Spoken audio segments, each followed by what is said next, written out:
नाजरीन आदाब। शख्स से शख्सियत बनने तक का सफ़र आसान नहीं होता। न जाने कितनी रातों की नींद और कितने दिन का सुकून खोना पड़ता है, कितने अरमानों का गला खुद अपने हाथों से घोटना पड़ता है, कितनी मेहनत और कितने जद्दोजहद करने के बाद इंसान एक काबिल एहतराम और काबिल कदर मकाम तक पहुंचता है। आज हम एक ऐसी शख्सियत से आपकी मुलाकात कराने जा रहे हैं जिन्होंने न जाने कितनी कुर्बानियाँ दी हैं।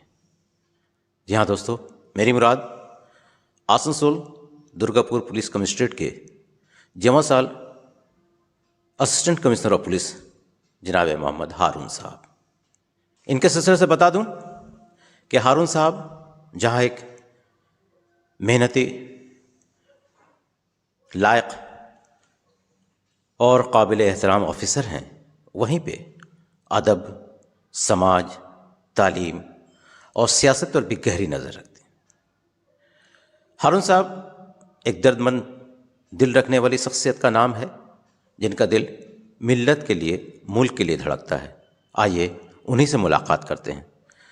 तो सर, मंच टुडे में आपका इस्तकबाल है। बहुत शुक्रिया सर, आप आसनसोल के तो नहीं हैं, तो आपकी पैदाइश कहाँ हुई, कब हुई, जरा इस सिलसिले में बताएं। मेरी पैदाइश कोलकाता में हुई और 3 अक्टूबर 1987 में हुई। तोपसा का रहने वाला हूँ। उसके पहले और दीगर जगहों पे मेरे क़याम रहे। वालिद जो मेरे, अल्लाह उनको सेहतयाब ज़िंदगी दें, एक ड्राइवर थे प्राइवेट कंपनी में, तो उसी सिलसिले में इधर उधर भटकना होता था। मदरसा आलिया से मैंने तालीम हासिल की, कलकत्ता मदरसे से क्लास 12 तक वहीं रहा। फिर बंगोबासी इवनिंग कॉलेज से मैंने ग्रेजुएशन किया। 10 साल की मुद्दत मैंने कोलकाता म्यूनिसिपल कॉरपोरेशन में गुजारी और अभी मैं पुलिस सर्विस में हूँ। तो सर, ये एडमिनिस्ट्रेटिव सर्विस में आने का ख्याल कैसे हुआ? एक हादसा था। 2 साल मेरा बर्बाद हो चुका था एचएस के बाद। बुनियादी तौर पे कहूँ तो मिसगाइडेंस का एक कीमत चुकानी पड़ी थी मुझे। उसके बाद मैंने एग्ज़ाम दिया और बैक टू बैक कई एग्ज़ाम्स में क्वालिफाई करता गया। पहली मुलाजमत मुझे केएमसी से ऑफ़र की गई तो मैंने ज्वाइन किया।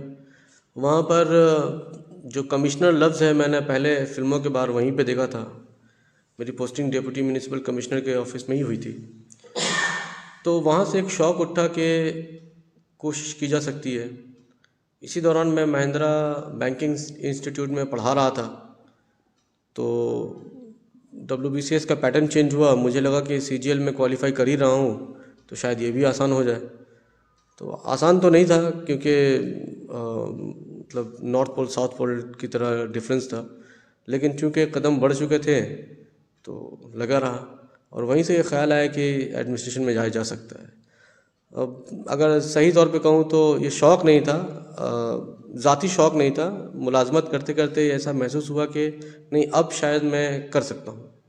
तो इब्तदाइया में मेरा रुझान जो था वो WBCS या एग्जीक्यूटिव की तरफ था, लेकिन कुछ ऐसे मामलात गुजरे जिसकी वजह से मुझे लगा कि नहीं, अब पुलिस में आना ज़्यादा ज़रूरी है।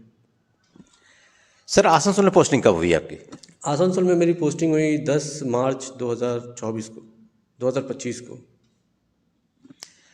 तो आप मेट्रो सिटी कोलकाता से ताल्लुक़ रखते हैं और Asansol the city of brotherhood कहलाता है सर। तो कलकत्ते से ब्रदरहुड सिटी का सफ़र कैसा लगा आपको? ये सफ़र बहुत अच्छा है और दिली तौर पे कहूँ तो बहुत ज़्यादा फ़र्क महसूस नहीं होता है, किसी तरह से भी नहीं होता है। चाहे वो कल्चरल मामले में कहें या मुहिबाना मामले में कहें, तो मुझे आसनसोल कलकत्ते की मतलब याद नहीं दिलाती है।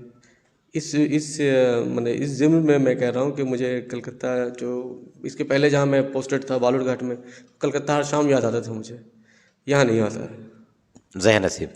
इसका मतलब है सर कि आसनसोल वालों से आपको प्यार मिला है? बिल्कुल, आसनसोल वालों से प्यार मिला है, सब जगह से प्यार मिला है, लेकिन आसनसोल वालों का प्यार मुझे याद रहेगा।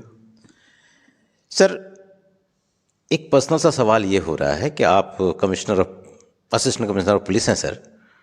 अगर ऐसा कोई करिश्मा हो जाए और आपको एक दिन के लिए आसनसोल दुर्गापुर पुलिस कमिश्नरेट का सीपी बना दिया जाए, पुलिस ऑफ कमिश्नर बना दिया जाए, तो सबसे पहला काम क्या करना चाहेंगे आप? ये करिश्मा मतलब एक दिन में कुछ होता नहीं है, ये सब किताबी बातें हैं, फिल्मों में अच्छा लगता है। एक दिन में कुछ होगा तो नहीं, फिर भी मैं कोशिश करूँगा कि जो मेरी कोशिश यही हुई कि पुलिस का एक हिस्सा जो मेरे हिसाब से वो अदब से जो टूट चुका है उसको जोड़ने की कोशिश करूँगा मैं, क्योंकि क्योंकि मेरा ये ज़ाती तौर पे ये जो तजुर्बा रहा है कि इस नौकरी में आने के बाद सबसे पहले जो आदत छूटती है वो पढ़ने की आदत छूट जाती है। तो मैं कोशिश करूँगा कि कोई ऐसी वजह पैदा कर सकूँ कि लोग वापस थोड़ा इस नौकरी के साथ साथ पढ़ाई की तरफ भी बढ़ें, क्योंकि पढ़ाई इकलौती चीज़ है जो सुकून देती है, जहनी सुकून, कल्बी सुकून जो भी कहें। वो टीवी मोबाइल ठीक है वक्ती तौर पे चल जाता है, लेकिन सुकून नहीं है, वो एक ऑल्टरनेटिव है। तो मैं कोशिश करूँगा कि कोई एक ऐसी वजह बन पाऊँ या बना पाऊँ कि थोड़ी सर्विस से वक्त निकाल के लोग पढ़ाई की तरफ मुतवज्जो हो सकें। बड़ी अच्छी बात है सर।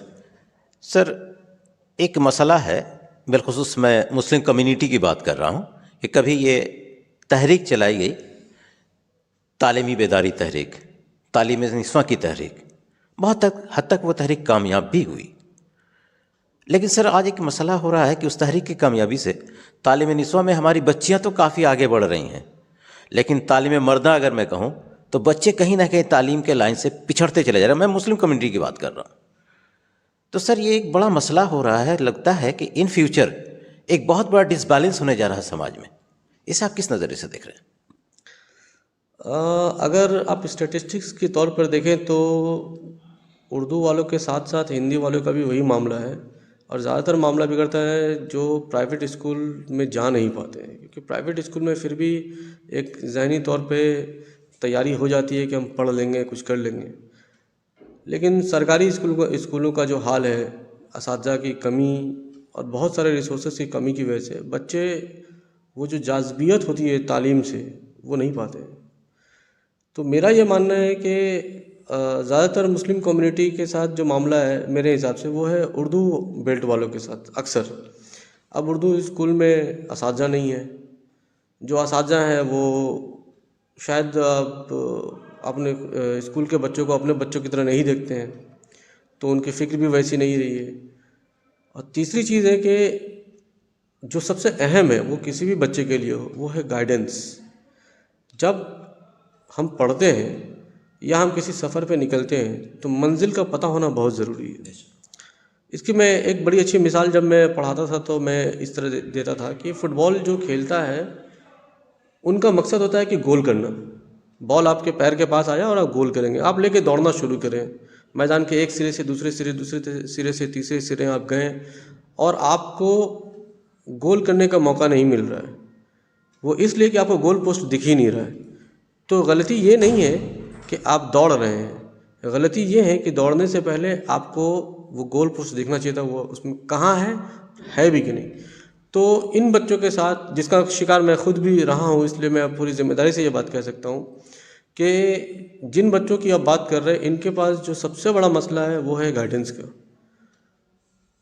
अगर गाइडेंस रहेगा तो उनमें जज्बा पैदा होगा, आपके अंदर जज्बा ही नहीं होगा तो आप पढ़ेंगे क्यों। लड़कियों के साथ जो हम ये कहते हैं कि तालीम निस्वां में तरक्की हुई है, उसकी एक बड़ी वजह यह है कि समाजी जहनीत बदली नहीं है अभी तक। एक कैद है, उस कैद का वो फ़ायदा उठा रही हैं।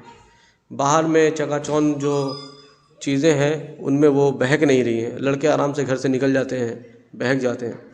तो ये वालिदैन का भी एक बड़ा रोल है इसमें कि अपने लड़कों पे कंट्रोल करें, कंट्रोल इस तरह करें कि थोड़ा वक्त उनके साथ बैठें।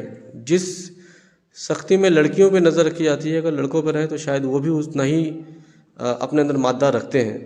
लेकिन 2-3 चीज़ें हैं जो मैं फिर से वही कहूँगा। पहली चीज़ तो ये है कि स्कूल से वो चीज़ शुरू होती है कि स्कूलों में अगर उनके अंदर वो जज्बा ना पैदा करा जाए तो वो क्यों पढ़ें।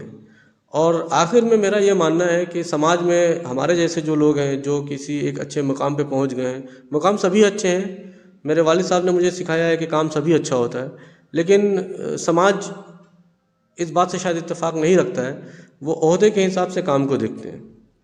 तो मेरा यह मानना है कि जो लोग ऐसे ओहदों पे पहुंच गए जिनको समाज दूसरी अच्छी निगाह से देखती है, उनकी ये जिम्मेदारी बनती है कि वो जब इस ओहदे पे पहुंचे तो उन बच्चों से मिले, ताकि ये बच्चे अपना एक रोल मॉडल डिसाइड कर सकें, उनसे सवाल करें, उनसे बातें करें, उनसे पूछें कि मेरे साथ ये परेशानी है तो इसका हल क्या है। तो ये कुछ चीज़ें हैं जो अक्सर उर्दू मीडियम बच्चों के साथ तो मसला है इसमें। सर, अभी आपने कहा कि आपने 10 साल तकरीबन पढ़ाया भी है, तो किस स्टैंडर्ड को और किस तरीके से पढ़ाया आपने? 10 साल तो मैंने सिर्फ कॉम्पिटिटिव कैंडिडेट्स को ही पढ़ाया है। SSC, staff selection commission, banks में मेरा रुझान बहुत कम था तो मैंने कम ही पढ़ाया है।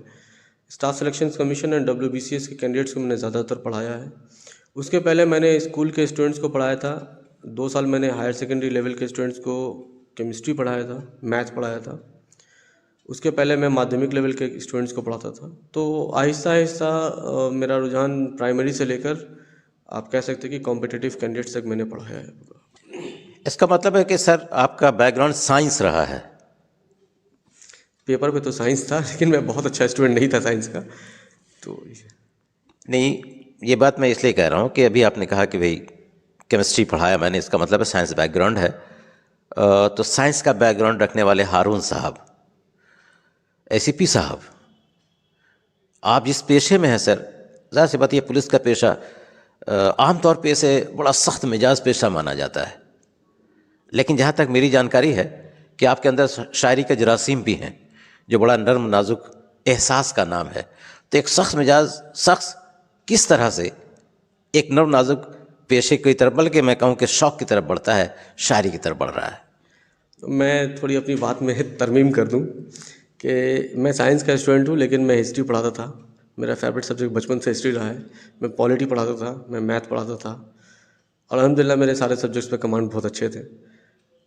तो मतलब सब्जेक्ट्स के हिसाब से ये डिसाइड करना कि थोड़ा मुश्किल है मेरे लिए, क्योंकि ठीक है वो पढ़ा हम लोगों ने साइंस, अलग चीज़ है, और मेरा ये मानना है कि जानकारी लिमिटेड नहीं है। वो एक करिकुलम है जिसमें बच्चों को साइंस, आर्ट्स एंड डिवाइड कर दिया जाता है। अनफॉर्चुनेटली कि अब वो जहनीत में चेंज कर दिया है कि साइंस वाले समझते हैं कि आर्ट्स वाले अच्छे नहीं हैं, आर्ट्स वाले समझते हैं कि हम जो है इन्फीरियर हो चुके हैं, हमारे लिए कुछ नहीं है। बट ऐसा कुछ नहीं है। मैंने कहा ना, मिस गाइडेंस ये है कि आप बच्चों को ये नहीं बता रहे कि आप जो पढ़ रहे हैं ये एक सर्टिफिकेट के लिए है, आपकी काबिलियत ये सर्टिफिकेट के मोहताज नहीं है। मैं ऐसे कई लोगों से जानता हूँ जो मेरे खुद के स्टूडेंट्स से जो उर्दू ऑनर्स कर रहे हैं, मैंने उनको बोला कि तुमसे मिलकर मुझे एहसास हुआ कि मेरी उर्दू बड़ी अच्छी, जबकि मेरी उर्दू बड़ी ख़राब थी तब। तो सर्टिफिकेट एक अलग चीज़ है। दूसरी चीज़ जो आपने कहा कि शायरी का जो उनसुर है, शायरी का उनसुर मतलब वो टूटा फूटा जो होता है ना, वो है। शायर कहना मुनासिब नहीं है कि नाइंसाफ़ी है शायरी के साथ। और दोस्त यार थे नहीं। शायरी कुछ इस तरह से हुई कि कह सकते हैं कि जब कोई आपके साथ नहीं हो तो आप किसी से तो बात करेंगे, तो खुद से बात करना शुरू कर दिया। तो मेरी शायरी जो भी थी अब तो ना के बराबर है, अब मैं लिखता भी नहीं हूँ। तो उस वक्त क्या था, कभी ख्याल हुआ कुछ, तो ख्याल आया तो लिखा गया। जैसे मैं कभी नज़्म नहीं लिख पाता था, लेकिन एनआरसी के दौरान मैं पता नहीं उस वक्त 3-4 नज़में मैं बड़े लिख पाया। तो बस इसी तरह ख्याल आया हो गया, फिर कभी ख्याल आएगा इंशाल्लाह, आप लोग की दुआएं रही तो फिर से देखा जाएगा उसको। यही है। नाज़रीन, ऐसा कहा जाता है कि वो करे बात तो हर लफ्ज़ से खुशबू आए, ऐसी बोली वही बोले जिसे उर्दू आए। उर्दू बोलने वाली शख्सियत जनाब हारून साहब, मैं चाहूँगा कि सर एक शेर तो आप ज़रूर हमारे नाज़रीन के लिए कह दें। एक शेर, कौन सा शेर कहूँ जो आपका पसंदीदा? मैं एक शेर ही कहता हूँ। मैंने अपने बेटे के लिए वो लिखा है कि मैं ये समझा था कि मैं हूँ तो है मोहब्बत की मिसाल, तुमको देखा तो ये जाना कि मोहब्बत क्या है। क्या बात है सर। सर एक आखिरी सवाल, मुस्लिम नौजवानों को ख़ासकर आप क्या पैगाम देना चाहेंगे? मैं मुस्लिम नौजवानों को वही पैगाम दूंगा जो मेरे अजदाद ने या उनके अजदाद ने या हमारे नबी करीम सल्लल्लाहु अलैहि वसल्लम ने दिया है। पढ़िए, और पढ़िए सिर्फ नंबर अख़ज़ करने के लिए मत पढ़िए, पढ़िए अपने आप को पहचानने के लिए, आईने में ख़ुद को देख के फ़ख्र से कहने के लिए पढ़िए कि हाँ मेरे पास इतना मादा है कि जब दो लोग बात करें तो मैं खड़े होकर जब अपनी बात कहूँ तो लोग कहें कि हाँ इसकी बात सुननी है। इससे ज़्यादा कुछ नहीं। जिस दिन आप पढ़ेंगे उस दिन आप अपने आप में एक नया इंसान देखेंगे और फिर दुनिया को एक नया इंसान मिलेगा इंशाल्लाह।